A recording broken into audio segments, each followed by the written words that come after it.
నమస్తే, welcome to I news. మొత్తం Delhi liquor స్కామ్లో అత్యంత కీలకమైన 100 కోట్ల ముచ్చటలో లెక్కంతా తేలిందని సమాచారం. డబ్బులు ఎవరెవరి నుంచి సేకరించారు, ఎవరికి ముట్టాయి, సేకరించిన దగ్గర నుంచి చివరి పాయింట్ వరకు చేర్చిందెవరు తదితర అంశాలపై ఈడీకి ఫుల్ క్లారిటీ వచ్చినట్లు తెలిసింది.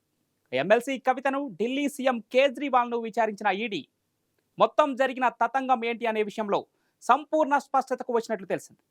త్వరలోనే రౌస్ ఎవెన్యూ కోర్టులో దాఖలు చేసే అడిషనల్ ఛార్జ్ షీట్లో 100 కోట్ల ముచ్చటే ఉంటుందని తెలుస్తోంది. ఇప్పటి వరకు అరెస్టు చేసిన వారే కాకుండా కవిత సన్నిహితులు, బంధువులు కూడా బోనెక్కే అవకాశాలు కనిపిస్తున్నాయి.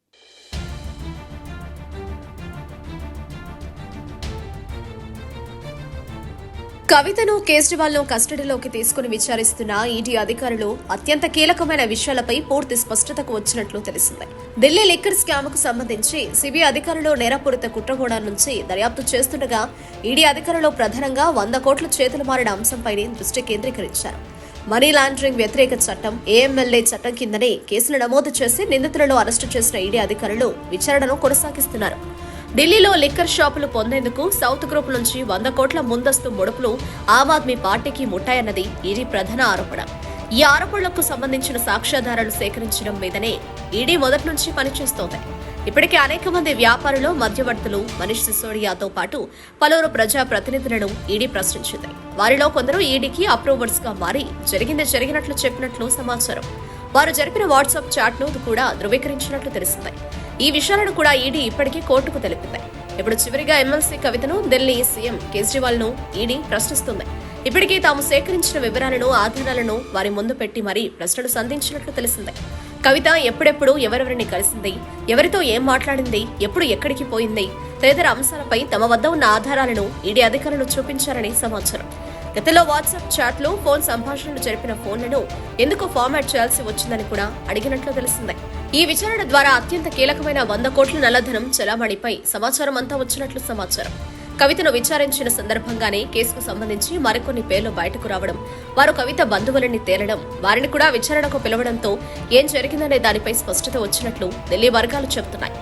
సౌత్ గ్రూప్ ను లీడ్ చేస్తున్న కీలక వ్యక్తులైన మాగుంట శ్రీనివాసులు రెడ్డి, మాగుంట రాఘవ ద్వారానే 100 కోట్ల రూపాయలు కవితకు చేరాయని ఈడీ నిర్ధారించుకుంది. ఆ డబ్బులను హైదరాబాద్ తెప్పించుకున్న కవిత ముందుగా వాటిని తన సన్నిహిత బంధువుల దగ్గర పెట్టినట్లు సమాచారం. వాటిని ఆ బంధువులు తన వద్ద పనిచేసే కొంతమంది వ్యక్తుల ద్వారా ఢిల్లీ నుంచి వచ్చిన ఆమ్ ఆద్మీ ప్రతినిధులకు అందజేసినట్లు ఆధారాలను ఈడీ సేకరించింది. ఎవరి నుంచి ఎవరికి డబ్బులు చేరాయనే విషయంలో ఫుల్ క్లారిటీ ఏర్పడడంతో ఇక మొత్తం సీన్ను కాగితంపై స్క్రిప్ట్ రూపంలో పెట్టే పనిలో ఈడీ నిమగ్నమైంది.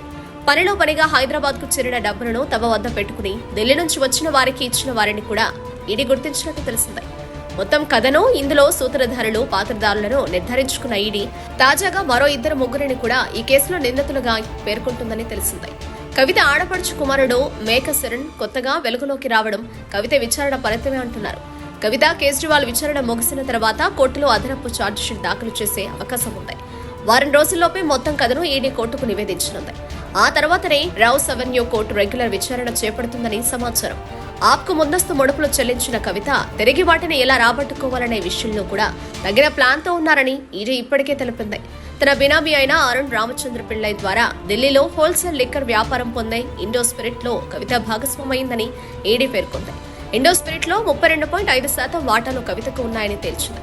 ఇండో స్పిరిట్ ఆర్జించే లాభాలు 12%గా లెక్కగెట్టి అందులో సగం ఇండో స్పిరిట్ కు, సగం ఆప్కు వచ్చేలా ఒప్పందం కుదిరినట్లు అభియోగం మోపింది. తమకిచ్చే 32.5% వాటాను 45%కి పెంచాలనే కవిత డిమాండ్ కు సంబంధించిన వివరాలు కూడా వాట్సాప్ చాట్స్ గా లభ్యమైనట్టు ఇప్పటికే ఈడీ ఛార్జ్ షీట్ లో పేర్కొన్నాయి. దీనికి సంబంధించిన సాక్ష్యాధారాలను, వాంగ్మూలాలను ఈడీ సేకరించినట్లు సమాచారం. ఇదే విషయంలో కవితను సూటిగా ప్రశ్నించి జవాబులు రాబట్టినట్లు తెలుస్తోంది. ఈడీ విచారణ, అడిషనల్ ఛార్జిషీట్ దాఖలు తతంగం పూర్తయిన తర్వాత సిబిఐ ఎంటర్ అయ్యే అవకాశాలున్నట్లు తెలిసింది. వాస్తవానికి మొదట ఈ కేసును సిబిఐ చేపట్టింది. మద్యం పాలసీలో కొందరు వ్యాపారులకు ఆయాచిత లాభం చేకూర్చడానికి అనుకూలంగా మార్చారనే అభియోగాలపై సిబిఐ కేసు దర్యాప్తు చేస్తుంది. ప్రభుత్వంలో ఉన్న పెద్దలు, కొంతమంది వ్యాపారులు కుమ్మక్కై నేరపూరిత కుట్రకు పాల్పడినట్లు సిబిఐ ప్రధాన అభియోగం. ఇందులో నల్లధనం వ్యవహారం ఉండడం వల్ల మాత్రమే ఈడీ ఎంటర్ అయింది. 100 కోట్ల ముచ్చట తేలడంతో ఈడీ పని పూర్తయింది.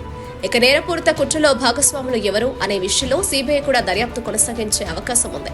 కవిత, కేజ్రీవాల్ తదితరులు సిబిఐ కూడా నిందితులుగా పేర్కొంది.